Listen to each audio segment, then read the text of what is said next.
저는 어렸을 때 저희 어머님이 한이 맺힌 게 무엇이었냐?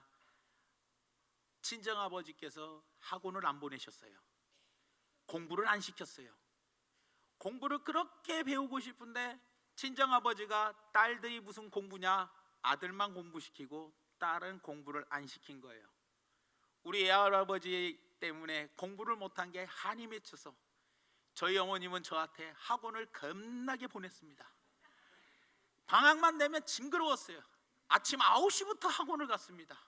아침 9시 첫 시간에 웅변학원, 그리고 피아노 학원, 주산 학원, 태권도 학원, 할 것 없이 학원을 많이 다녔습니다.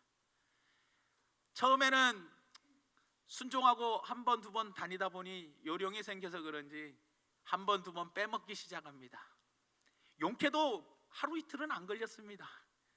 그런데 시간이 지나니까 걸리기 시작하면서 혼나기 시작합니다. 왜 학원에 안 가냐? 가야지 너의 실력이 는다. 남에게 무시당하지 않으려면 실력을 키워야 한다. 가라는 겁니다. 가기 싫더라고요. 가라는 겁니다. 가기 싫었습니다. 끝끝내 버티고 버티다 협상을 해서 학원 수를 줄이는 방법을 선택하게 되었더라는 거예요. 제가 왜 오늘 이 말씀을 드리는 이유는 바로 무엇이냐? 우리가 다 아는 이야기입니다. 학원 가서 열심히 배우고 오면 다 내 실력이 되고 내 것이 되는 겁니다. 손해볼 거 없는 거고 좋은 겁니다.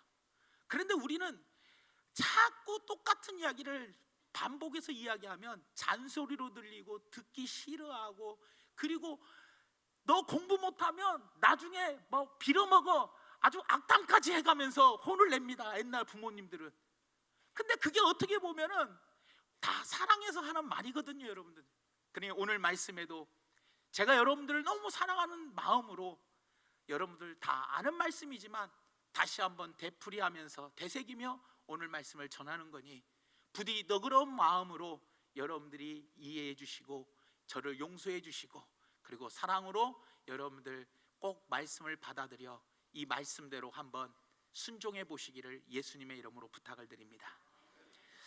오늘 사도 바울은 본문 말씀 4장 14절 말씀에 이렇게 이야기합니다. 내 속에 있는 은사 곧 장로의 회에서 안수받을 때에 예언을 통하여 받은 것을 가볍게 여기지 말라라고 이야기합니다.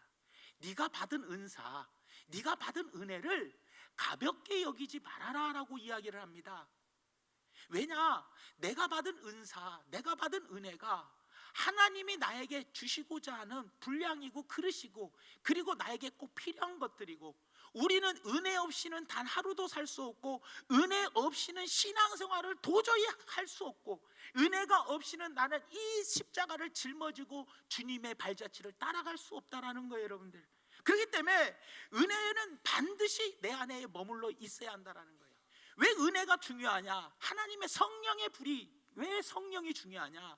그건 바로, 은혜는 바로 자동차의 기름과 같기 때문에 그렇습니다. 기름 없이 차는 움직여지지 않습니다.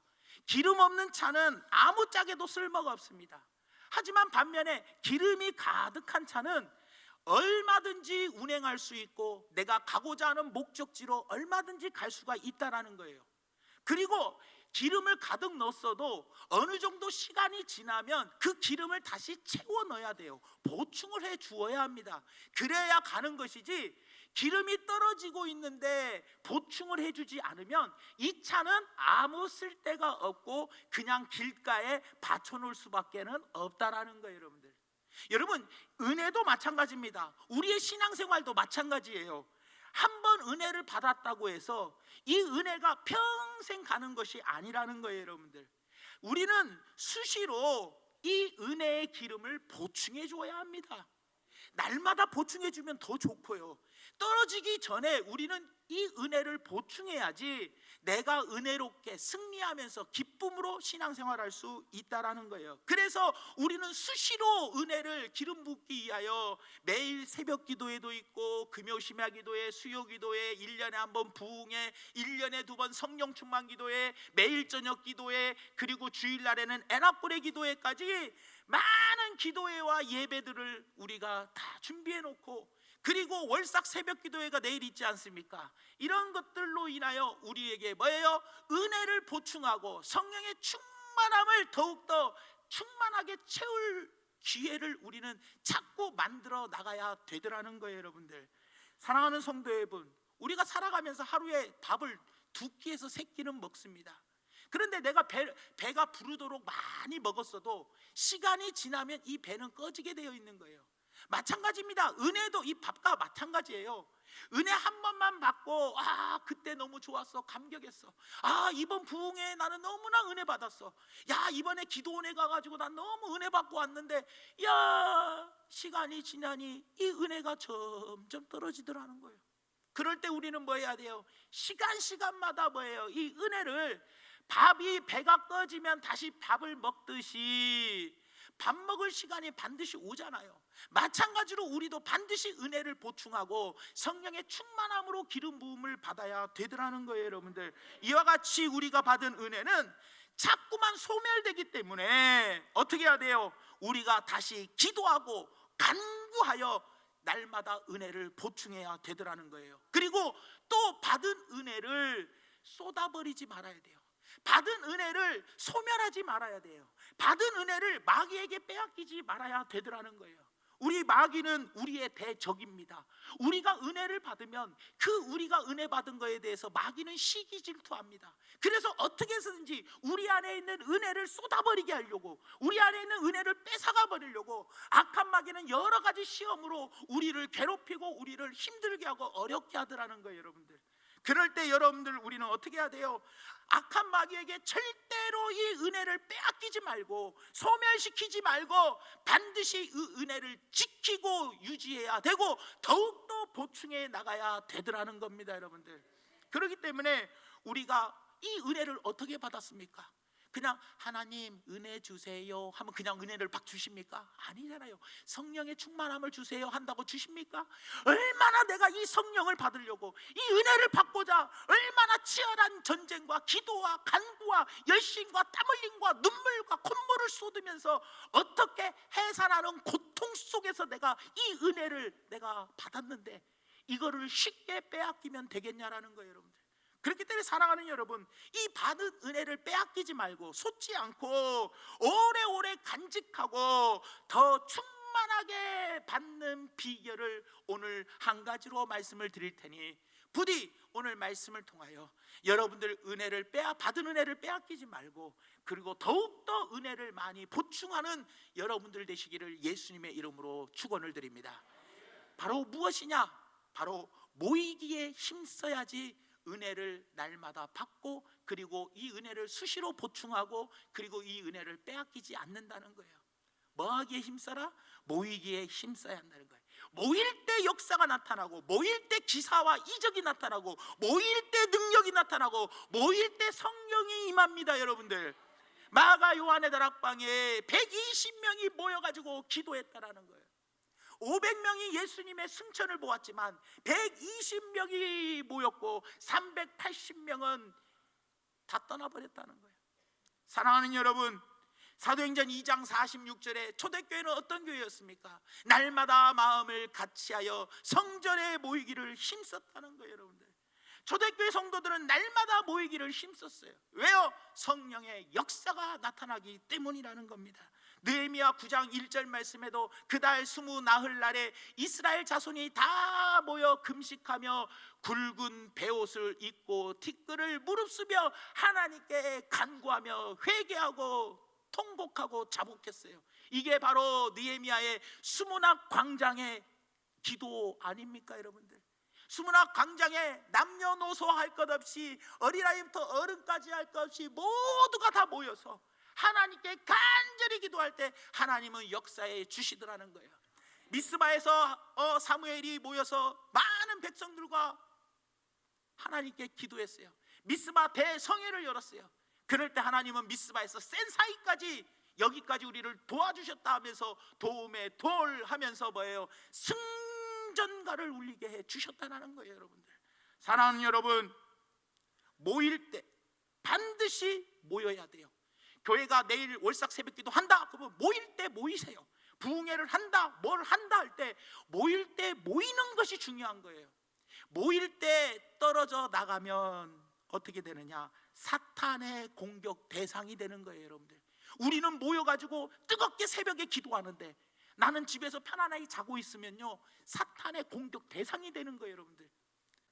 왜 사탄의 공격이 대상이 되냐? 쉽게 한번 설명해 드리면, 표범이나 치타나 그리고 사자, 이런 맹수들이요, 약한 짐승을 공격할 때 가만히 짐승 무리들을, 이렇게 약한 짐승들은 무리를 지어 다니니까 가만히 보고 있다가 무리에서 떨어져 나가 있는, 이탈되어 있는, 무리에서 조금만 떨어져 있는 그 짐승을 집중 공격합니다. 죽으라고 달려가 가지고요, 그 짐승을 잡아 먹어버리더라는 거예요, 여러분들. 여러분, 떨어져 있던 짐승은 10중8구 맹수들의 밥이 되는 거예요, 여러분들. 누가복음 15장에 잃어버린 한 마리의 양 이야기가 나옵니다. 목자가 하루 종일 양을 몰고 다니다가 저녁에 우리에 넣었을 때 양을 쭉 세어보니까 한 마리가 비는 거예요. 그러니까 목자가 그 한 마리 양을 찾고자 어떻게 했어요? 하루 종일 돌아다녔다는 거예요. 여러분, 절대로 잃은 양 되지 마시길 바랍니다. 무엇인가 우리가 하자고 할 때, 다 모일 때 나도 함께 동참하여 그 역사적인 현장에 나도 있어야지. 떨어져 나가면 그건 바로 뭐예요? 마귀의 공격의 대상이 될 수 있다는 것을 기억하시기를 바랍니다. 여러분들, 아궁이에서 잘 타고 있는 장작 하나를 어떻게 해요? 따로 떼어다가 놔둬보세요. 이 장작은요, 금방 꺼져버리고 말아버리더라는 거예요. 다른 사람들은 모두 은혜를 받고 기뻐하며 어쩔 줄 몰라 하는데, 자기 혼자만 성령의 불이 꺼지고 연기만 쫙 피어서 그 연기가 다른 사람의 눈에 들어가면 눈물 나는 거예요, 여러분들. 여러분, 은혜가 떨어지고요, 성령의 불이 식어버리면은요, 자, 장작불 꺼지면 뭐가 납니까? 연기가 납니다. 그 연기가 눈에 들어가면 매워요, 안 매워요? 매워요. 내가 은혜가 떨어지고 내 성령의 불이 꺼져버리면 여기에서 쾌쾌한 연기가 나는데, 나로 인하여 내 주변 사람들이 눈에서 눈물 나게 되더라는 거예요, 여러분들. 남을 시험 들게 하고 힘들게 하고 괴롭게 하더라는 거예요. 그렇기 때문에 여러분들, 우리는 받은 은혜를 절대로 빼앗기지 않는 비결이 바로 뭐냐? 모이기에 힘써야 한다라는 겁니다. 에이, 맨날 모였는데 뭐 아무 일도 없는데, 하나님은 다 때가 있습니다. 하나님, 어느 때인지 내가 열심히 모일 테니 그때 반드시 나에게 은혜를 베풀어 주시옵소서. 에이, 뭐 맨날 나갔는데 한 번도 안 빠지고 나갔는데, 에이, 뭐 별것도 없던데. 그래도 여러분, 때를 따라 이른 비와 늦은 비를 기다려야 하는 거 아닙니까? 때가 이르면 반드시 거두게 되어 있다라는 거예요, 여러분들. 눈물로 씨를 뿌리십시오.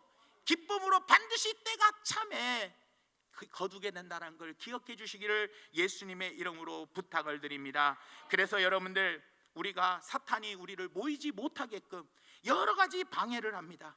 그럴 때 이 사탄의 계략에 넘어가서는 안 됩니다. 한 번 넘어가면 두 번, 세 번 계속 넘어지고, 그러다 보면 우리는 영영 모이기에 힘쓰지 못하고, 하나님의 말씀처럼 모이기를 패하는 어떤 사람들의 습관과 같이 모이지 않는 습관이 이미 내 몸에 자리 잡게 되어버리고 말아버리더라는 거예요.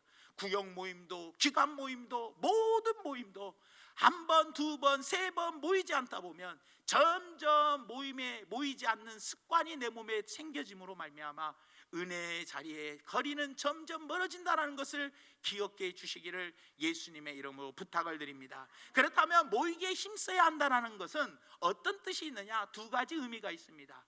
모이기를 힘써야 한다는 말은, 첫째는 바로 뭐냐? 예배를 잘 드려야 한다는 거예요. 예배 드리기를 힘써야 한다는 겁니다. 우리들은 하나님 앞에 나와야 하나님을 만날 수 있습니다. 하나님을 만날 때 주님 전에 나와서 오늘 예배 번제를 드리며 지난 한 주간의 나의 죄를 예수의 보혈의 피로 다 씻어 버려야 합니다. 주님께 나와야 주님을 만나고 죄의 용서함을 받는 거 아니겠습니까, 여러분? 그래서 하나님을 만날 수 있는 방법이 바로 뭐냐? 예배입니다. 요한복음 4장에도 하나님께서 영과 진리로 예배드리는 자를 하나님은 찾으신다라고 이야기하고 있습니다. 그러니 오직 하나님을 만나는 방법은 예배라고 말씀드릴 수 있다라는 거예요. 예배는 하나님이 우리들에게 주신 사랑이요, 은혜요, 축복이요, 은총입니다. 여러분들, 만약에 우리에게 예배가 없었다면 어찌 되었을까요? 여러분들, 하나님은 죄악으로 타락한 우리들이, 날마다 죄짓고 사는 우리들이 하나님께 나아갈 수 있는 유일한 길을 열어놓으셨어요. 용서받을 수 있는 유일한 길을 열어놓으셨는데, 그것이 바로 뭐냐?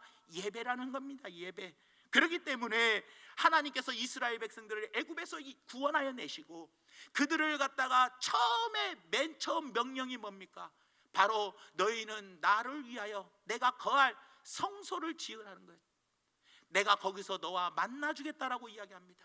출애굽기 25장 22절 말씀에 보니까 이렇게 이야기합니다. 거기서 내가 너와 만나고 속죄소 위 곧 증거궤 위에 있는 두 그룹들 사이에서 내가 이스라엘 자손을 위하여 내게 명령한 모든 일을 내게 이르리라.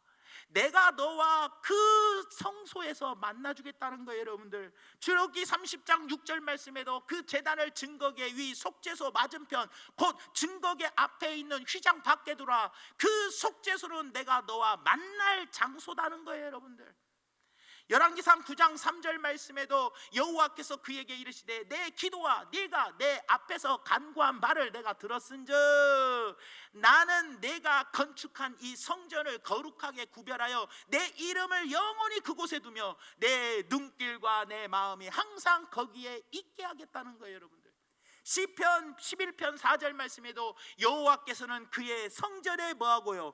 계신다라고 이야기하잖아요. 사랑하는 여러분, 우리가 하나님과 유일하게 만날 수 있는 장소는 세상이 아닙니다. 재밌는 관광지가 아닙니다. 오락시설이 있는 곳이 아니고 유흥업소가 아니라는 거예요. 우리가 하나님을 만날 수 있는 장소는 바로 뭐냐? 하나님께 나와서 예배드리는 이 성전이라는 것을 기억해 주시기를 바랍니다. 여러분들, 여러분 주님을 만날 때 변화가 일어납니다. 삭개오를 보십시오. 예수님을 만날 때 그가 변화되어 아브라함의 자손이 되었습니다. 한쪽 우편의 강도는 어떻게 했습니까? 예수님을 만남으로 그는 예수님과 함께 낙원에 거하게 되었습니다. 여러분, 그리고 또 수가성 우물가의 여인을 보십시오. 세상에서 만족을 얻고자 하였지만 그는 남편 5명을 두었는데도 만족하지 못하고 여전히 목마른 인생을 살았지만 예수님을 만남으로 영원히 목마르지 않은 생수를 맛봄으로 그는 예수님을 증거하러 다니는 참만족을 누리는 여인이 되었다라는 거예요. 여러분들, 7 귀신 들린 그 마리아를 보십시오. 그 마리아도 예수님을 만나러 귀신이 떠나가고 그리고 예수님을 통하여 변화되어 평생 예수님을 섬기는 사람이 되었더라는 겁니다. 사랑하는 여러분, 우리 모두 모이기에 힘쓸 때 무엇보다도 우리가 살아난다라는 거예요. 모이기에 힘쓰는 것은 바로 무엇이냐? 바로 예배에 열심히 참석한다라는 것을 기억하면서 예배나 기도의 모든 시간 많이 참석해 주시기를 예수님의 이름으로 부탁을 드립니다. 두 번째로, 모이기에 힘쓴다는 말은 무슨 말이냐? 게으르지 말고 열심을 내라는 겁니다. 모이기에 힘쓴다. 게으른 사람은 모이기에 힘쓰기가 힘듭니다. 여러분들, 나태와 게으름은 우리들의 적입니다. 여러분들, 사탄마귀는 우리들에게 게으름을 주어서 나태하게 만들고 하나님께 예배드리지 못하게 하고 하나님과 멀어지게 하더라는 거예요. 여러분들, 그래서 로마서 12장 11절 말씀에 부지런하여 게으르지 말고 열심을 품고 주를 섬기라라고 이야기합니다. 여러분, 옛날에 어느 시골에 한 농부가 엄청 게으른 사람이 있었어요. 너무나 게을러가지고 남들은 다 밭에 가서 일하는데 그날도 한참 자고 있는 거예요, 대낮에. 근데 무슨 쿵 소리가 나서 이렇게 눈을 쓱 보니까 도둑이 담을 쓱 넘어오는 거예요. 그래서 이 농부가 눈을 다시 감으면서 마당으로 들어오기만 해봐라, 가만히 안 놔둔다, 이런 거예요. 근데 딱 보니까 조금 있다 눈을 쓱, 무슨 소리가 나서 눈을 쓱 떠보니까 마당으로 딱 들어오는 거예요. 이미 마당으로 들어왔어요. 그래서 다시 눈을 뜨 감으면서 농부가 하는 말이 방 안으로만 들어오기만 해봐라, 가만히 안 놔둔다, 이런 거예요. 조금만 있다 보니까 뭐 부그덕 소리가 나는 거예요. 이렇게 눈을 떠 보니까 방 안에 들어와 있는 거예요. 그러니까 눈을 또 쓱 감으면서 하는 말이, 이놈의 자식 훔쳐가기만 해봐라, 가만히 안 놔두다. 가만히 있어 조금 있다가 뭐 덕화당 소리가 나는 거예요. 가만히 보니까 훔쳐갖고 나가는 거예요. 그때 이 농부가 하는 말이 너희 놈 다시 오기만 해봐라. 가만히 안 놔둔다. 이러더라는 겁니다. 사랑하는 여러분, 이게 무슨 말입니까? 이렇게 게을르게 우리가 살아가면 되겠습니까? 운동선수들이 경기 날 전에 어떻게 합니까? 그 경기 날까지 한 달 전, 뭐 6개월 전, 뭐 한 달 전, 뭐 일주일 전, 뭐 3일 전, 이틀 전, 하루 전 식단도 짜놓고 뭐 운동도 어떤 운동을 위주로 처음에는 하다가 나중에는 어떤 위주로 하고 몇 시부터 몇 시까지 계획표를 세워서 체계적으로 조직적으로 뭐예요? 그날 우승하려고, 그날 좋은 경기를 보여주려고 노력하지 않습니까? 사랑하는 여러분, 게으르지 말고 열심히 붓고 주를 섬기라는데 우리가 예배에 참석해서 예배에 나와서 그냥 오늘 낮 예배 나오고 저녁 예배 나오고 내일 새벽 예배 그냥 새벽 기도에 나왔다고 끝나는 것이 아닙니다. 여러분, 나와도 이날 내가 은혜 받고자 철저하게 준비해야 할 거 아니에요. 내가 오늘 이 예배의 승리자가 되기 위해서, 나는 반드시 성령의 불을 받기 위하여, 나는 이 예배의 시간을 통해서 반드시 은혜를 받으려면 철저한 일주일간의 준비, 깨어 근신하며 기도하며 이제 하나님 3일 남았습니다. 이제 주일날 내가 은혜 받으러 가는데 이틀 남았습니다. 이제 마지막 하루 남았습니다. 그러면서 준비하는 마음, 철저하게 준비 태세를 갖고 사모하며 하나님께서 오늘 나에게 어떤 은혜를 주실 건지 사모하는 마음. 비록 오늘 낮에 은혜를 주시지 못했고 내가 은혜를 받지 못했다고 해도 주님, 아직도 나에게는 희망이 있습니다. 오늘 저녁이 있지 않습니까? 또 저녁에도 내일 새벽이 있지 않습니까? 언젠가 때가 되면 하나님이 저에게 물밀듯 폭포수와 같이 흘러 넘치도록 나에게 부어주실 날을 나는 사모합니다. 오늘 주일날 은혜 못 받았다고 해도 나는 패배하기 싫습니다. 나는 끝까지 받기를 사모하며 갈랍니다. 마가 요한의 다락방에 하루 이틀 3일 4일 5일 7, 8, 9일이 지나도 임하지 않았지만 마지막 열흘째 되는 날 그들이 오로지 기도에 힘썼더니 성령에 임하였더라는 거예요. 불의 혀같이 갈라지는 역사가 일어났습니다. 성령의 바람이 불기 시작했더라는 거예요. 각기 다른 언어들로 말하기 시작했다라는 겁니다. 여러분, 사랑하는 성도 여러분, 우리의 삶이 어떻습니까? 은혜는 절대 일회용이 아닙니다. 잠시 반짝이고 마는 순간적인 것이 은혜가 아닙니다. 여러분들, 은혜는 항상 우리 안에서 충만하게 머물러 있어야 합니다. 사도 바울은 로마서 8장 9절 말씀에 만일 너희 속에 하나님의 영이 거하시면 너희가 육신에 있지 아니하고 영에 있나니 누구든지 그리스도의 영이 없으면 그리스도의 사람이 아니라라고 이야기합니다. 어제 은혜를 받았으면 오늘도 받아야 하고 또 내일도 받아야 하고 날마다 받아야 하고, 그리고 은혜가 충만해야 할 거 아닙니까 여러분들? 그리고 받은 은혜는 빼앗기지 말고 쏟지 말아야 한다라는 거예요 여러분들.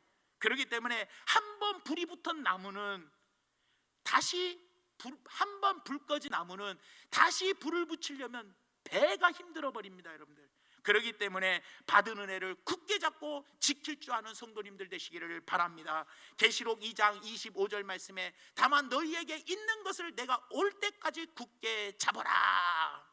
계시록 3장 11절 말씀에 내가 속히 오리니 내가 가진 것을 굳게 잡아 아무도 내 면류관을 빼앗지 못하게 하라. 사랑하는 여러분, 우리가 한 가지 알아야 할 것이 바로 무엇입니까? 주의할 것은 지금 받은 은혜로 만족하지 마시기 바랍니다. 그 은혜가 불일 듯 일어나서 더 큰 은혜를 사모하십시오. 더 큰 은사를 사모하십시오. 더 충만한 성령의 능력을 사모하시기 바랍니다. 여러분, 고린도전서 12장 31절에 사도 바울이 이야기합니다. 너희는 더욱 큰 은사를 사모하라는 거예요. 성령의 9가지 은사만 사모하지 말라는 거예요. 그거 받았다고 만족해하지 말라는 거예요. 더욱더 큰 은사를 사모하라. 내가 또한 가장 좋은 길을 너희에게 보인다는 거예요. 그러면서 사도 바울은 디모데에게 디모데후서 1장 6절 말씀에 그러므로 내가 나의 안수함으로 내 속에 있는 하나님의 은사를 다시 어떻게 한다고요? 불일 듯 하게 하기 위하여 너로 생각하게 하겠다. 너에게 갖고 있는 은사를 더 뭐예요? 더 많은 은사로, 더 큰 은사로, 더 충만한 은사로 일으키기를 원한다는 거예요. 여러분들, 사랑하는 여러분, 혹시 은혜가 식어가고 있습니까? 빼앗기고 있습니까? 성령의 불이 식어가고 있습니까? 그래서 내 입에서 원망 불평과 부정적인 마음이 생각이 들어가고 있습니까? 은혜를 받아야 합니다. 시간마다 치열한 영적 전쟁을 나는 걸 기억하며 교회 올 때마다 감사함으로 오시되 나는 은혜를 받아야 합니다. 오늘 못 받으면 나는 죽습니다라는 목숨을 건 예배를 드리시기 바랍니다. 목숨은 걸 찬양을 하시고, 목숨을 거는 기도를 하시고, 목숨을 거는 자세로 말씀을 들으시고, 목숨을 거는 자세로 아멘 하시기 바랍니다. 그럴 때 그런 치열한 영적 전쟁과 하나님의 갈망함이 있다면, 삭개오가 얼마나 예수님을 보고 싶어서 갈망했으면 뽕나무 위로 올라갔겠습니까? 4명의 친구가 중풍병자를 얼마나 고쳐주고 싶었으면 지붕위까지 올라가서 했겠습니까? 하나님은 그런 열정을 보신다는 거예요. 그런 뜨거움, 낫고자 하는 마음을 보시고 네 믿음대로 될지어다 하며 우리의 소원을 응답해 주시고 우리의 마음을 시원하게 해주시고 갈급한 내 심령에 생수를 공급해 주시더라는 겁니다, 여러분. 그러니 받은 은혜, 나 지금 은혜 많이 받았어요, 이걸로 또 만족하지 마시고 어떻게 하라고요? 더 큰 은혜를 사모하고 더 큰 성령의 역사를 사모하시기를 바랍니다, 여러분. 그래서 받은 바 성령 충만한 은혜를 잘 간직하셔 이 은혜를 누리고 이 은혜 안에서 믿음으로 항상 승리하는 우리 귀한 성도님들 되시기를 예수님의 이름으로 축원을 드립니다.